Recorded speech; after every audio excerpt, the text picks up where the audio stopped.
Je connais mon ami Paul Brown depuis 1984. Nous avons collaboré ensemble. J'ai beaucoup d'admiration pour cet homme qui a été un des pionniers dans la connaissance de ces populations noires ignorées. Quand il a publié son livre Les Canadiens oubliés, que ce soit l'autre bouquin aussi sur Marie-Angélique, Paul Brown a fait un travail remarquable durant toutes ces années. Et je crois qu'aujourd'hui, son œuvre mérite d'être publicisée un peu plus. Et Paul, il mérite aussi qu'on le reconnaisse comme un des grands pionniers dans les communautés afro-canadiennes.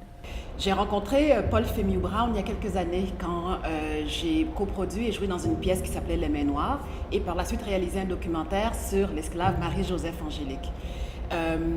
Tout ce travail-là a pu être fait à cause d'historiens comme Paul Fémiou Brown et je lui rends hommage parce que je veux le remercier pour l'héritage qu'il nous a laissé à nous.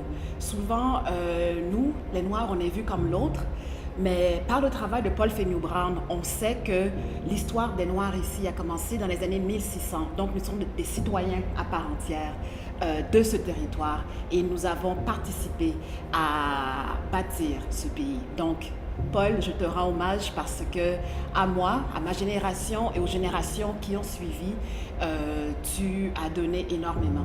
Merci. Alors bonjour, bonsoir, c'est selon les circonstances.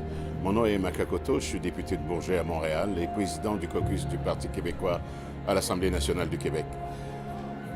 Paul Fémiou Brown est l'une des personnalités que j'ai rencontrées au Québec quand j'ai foulé pour la première fois ce territoire. Et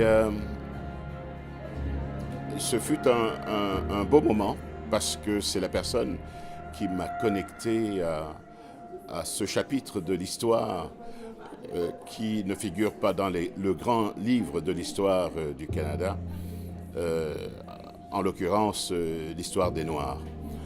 Et il m'a énormément sensibilisé relativement à cet enjeu qui a motivé son énergie, son temps, depuis plus de 40 ans.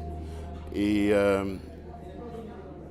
le travail qu'il a fait est énorme, il est immense. Il a fait un travail qui, je l'espère, va nourrir les esprits au-delà des races, au-delà des cultures, parce que c'est un travail qui constitue un élément de référence qui nous permet de nous rapprocher les uns vis-à-vis des autres, les uns vis-à-vis de l'altérité, de mieux nous connaître aussi.